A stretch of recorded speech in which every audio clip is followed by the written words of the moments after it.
Hello students, मैं doctor Sunita Meena, arts college Alwar से। पिछले वीडियो में हमने मूल अधिकारों पर चर्चा की थी। मूल अधिकारों का मूल्यांकन और उनके महत्व पर चर्चा हम कर चुके हैं। आज जो अपना टॉपिक है वो है मूल कर्तव्य। देखिए, ये तो सर्वमान्य तथ्य है या सही है कि कर्तव्यों का पालन किए बिना अधिकारों का उपभोग संभव नहीं है।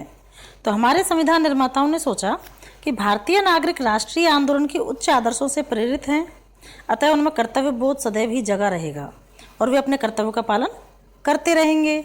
लेकिन 6वें 7वें दशक में देखा गया कि नागरिकों का दायित्व बोध कमजोर पड़ने लग गया है, अतः संविधान में मूल कर्तव्यों का उल्लेख करने की आवश्यकता अनुभव की गई। जी, मूल संविधान में कर्तव्यों का उल्लेख नहीं किया गया था, लेकिन 1976 में जो संविधान में जो संशोधन हुए थे उसमें ये ज़रूरी समझा कि अगर अधिकार दिए गए हैं नागरिकों को, वो मूल कर्तव्य भी उनके होने चाहिए। तो इसीलिए चौथे भाग में, भारतीय संविधान के भाग चौथे भाग में एक भाग 4A या कै जोड़ा गया था, जिसमें मूल कर्तव्यों की व्यवस्था की गई है। अब तो उस टाइम भी जो 76 में जो संशोधन हुआ था और मूल कर्तव्यों को जोड़ा गया था, उस समय भी 10 मूल कर्तव्य जोड़े गए थे। हालांकि बाद में एक और 86वें संविधान संशोधन के द्वारा 2002 में एक और कर्तव्य जोड़ दिया गया। तो अभी फिलहाल मूल कर्तव्यों की संख्या 11 हो गई है। तो अभी जब बात उठती है तो ये 11 कर्तव्य जो हैं वो हमारे कौन कौन से हैं, उनको हम आज देखेंगे। तो सबसे पहला जो हमारा कर्तव्य है वो है संविधान का पालन तथा उसके आदर्शों, संस्थाओं और राष्ट्रीय प्रतीकों का सम्मान करना। अर्थात भारत के प्रत्येक नागरिक का यह कर्तव्य होगा कि वह संविधान का पालन करे, उसके आदर्शों, संस्थाओं, राष्ट्रध्वज और राष्ट्रगान का आदर करे। नंबर 2 है राष्ट्रीय आंदोलन के प्रेरक आदर्शों का पालन करना। प्रत्येक भारतीय नागरिक का यह कर्तव्य है कि वह स्वतंत्रता के लिए हमारे राष्ट्रीय आंदोलन को प्रेरित करने वाले उच्च आदर्शों को हृदय में संजोए रखें और उनका पालन करें। इसी तरह तीसरा है कि भारत की संप्रभुता, एकता और अखंडता की रक्षा हो या रक्षा करे। तो प्रत्येक भारतीय नागरिक का यह कर्तव्य है कि वह भारत की संप्रभुता, एकता और अखंडता की रक्षा करे, उसे अक्षुण्ण बनाए रखे। इसे भारतीय नागरिकों के सर्वोच्च कर्तव्य की संज्ञा भी दी गई है। चौथा कर्तव्य है देश की रक्षा और राष्ट्र की सेवा।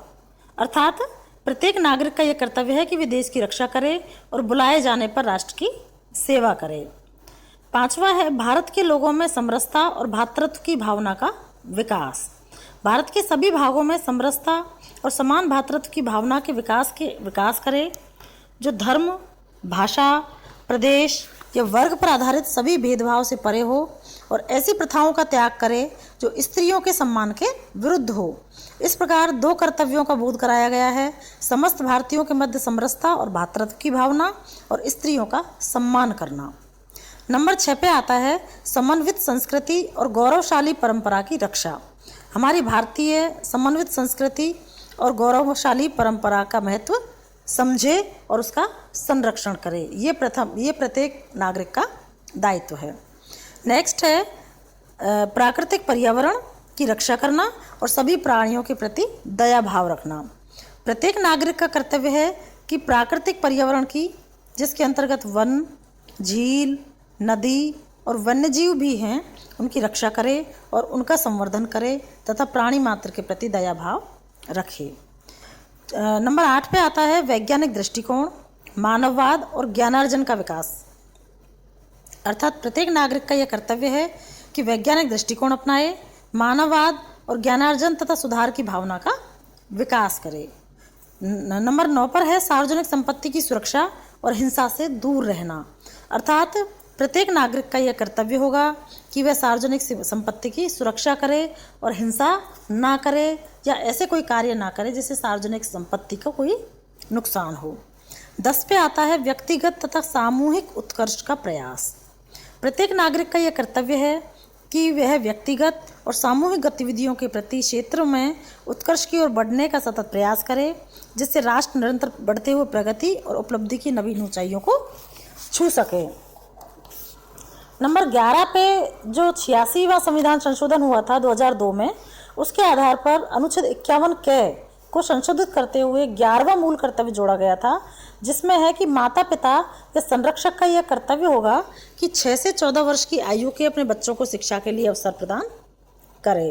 अर्थात जो शिक्षा का मूल अधिकार वहाँ था, है ना, मूल अधिकारों में हमने शिक्षा का अधिकार पढ़ा था, उसी में इसको एक कर्तव्य के रूप में भी जोड़ा गया है 51 क के अनुसार, कि वहाँ अधिकार के रूप में था कि बच्चे का ये अधिकार होगा कि उसे शिक्षा मिले, है ना। यहाँ माता पिता के कर्तव्य के रूप में इसको जोड़ा गया है कि माता पिता या संरक्षक का यह कर्तव्य होगा कि वो बच्चे को शिक्षा दे, शिक्षा का अवसर प्रदान करे।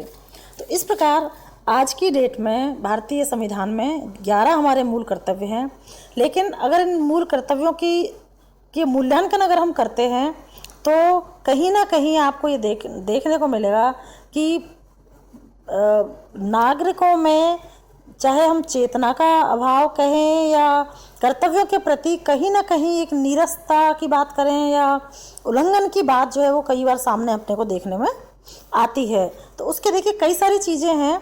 एक तो क्या है कि कर्तव्यों के उल्लंघन पर दंड की व्यवस्था नहीं है। तो जब तक वो कहते हैं ना कि भय बिन प्रीत ना होए वाली जो बात है, या कानून जो है वो सर्वोच्च होता है, कानून के भय से लोग कानून का पालन करते हैं। तो कर्तव्यों के पालन करवाने के पीछे जो दंड की शक्ति नहीं है या जो कानून की शक्ति नहीं है, इसलिए नागरिक कहीं ना कहीं इन कर्तव्यों के उल्लंघन करने से चूकते नहीं हैं, या उनके कर्तव्यों के प्रति जो करना चाहिए, कर्तव्यों के प्रति जो भावना होती है वो कहीं ना कहीं इसमें कमी देखी जाती है। तो कर्तव्यों के उल्लंघन पर दंड की व्यवस्था ना होना अपने आप को इनकी कमजोरी का प्रतीक हो जाती है। दूसरी बात है कि कुछ कर्तव्य, जैसे कुछ भाषा की जो क्लिष्टता है, जैसे वैज्ञानिक दृष्टिकोण, मानववाद, सुधार की भावना का विकास, है ना, उत्कृष्ट प्रयास, तो ये ऐसी बातें हैं कि इनमें आप प्रत्येक व्यक्ति अपना अपना दृष्टिकोण अपना लेता है या बना लेता है। स्पष्ट कोई जो बात है कि सभी के लिए ये चीज़ है, तो हर व्यक्ति अपने तरीके से इसका विश्लेषण कर लेता है। तीसरी बात यह है कि ये बहुत ज़्यादा आदर्शवादी बना दिए हैं। राष्ट्रीय आंदोलन को प्रेरित करने वाले आदर्शों का पालन, ठीक है, या समन्वित संस्कृति या गौरवशाली परंपरा, है ना। तो ये कुछ बातें इस तरह की हैं कि बहुत ज़्यादा आदर्श, देखो व्यवहारिकता चीज़ अलग होती है, जिंदगी व्यवहारिकता पर चलती है, जीवन व्यवहारिकता पर चलता है। बहुत ज़्यादा आइडियल बातें जिनमें मूल्य ज़्यादा हों, तो कहते हैं कि मूल्य और तथ्यों की जब बात आती है, तथ्यों को हम साबित कर सकते हैं, मूल्य कहीं ना कहीं कल्पना लोक में ही चलते हैं, है ना, आदर्शवाद जो है।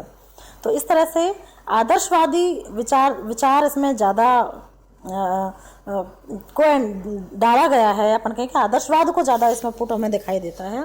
इसलिए मूल कर्तव्यों के बारे में हम ये कह सकते हैं कि जब तक हम इनके उल्लंघन पर दंड की व्यवस्था नहीं करेंगे या कानूनी रूप से इनको संरक्षण प्रदान नहीं करेंगे, तब तक मूल कर्तव्यों पर कहीं ना कहीं उल्लंघन हमें देखने को मिलता है। अब देखिए, जापान, इटली, सोवियत रूस, चीन और अनेक ऐसे यूरोपीय देश हैं जहां मूल कर्तव्यों, संविधान में अधिकारों के साथ साथ कर्तव्यों का उल्लेख है, और अब भारत में भी इस देश यही श्रेणी में आ गया है। लेकिन जब तक कानून की शक्ति इसके साथ नहीं होगी, तब दंड की शक्ति इनके साथ नहीं होगी, तब तक भारत में कहीं ना कहीं कुछ दिक्कतें मूल कर्तव्यों के साथ जुड़ी रहेंगी। इसी के साथ हम मूल कर्तव्य वाला टॉपिक अपना ख़त्म करते हैं। नेक्स्ट टॉपिक अपन नेक्स्ट वीडियो में करेंगे। धन्यवाद।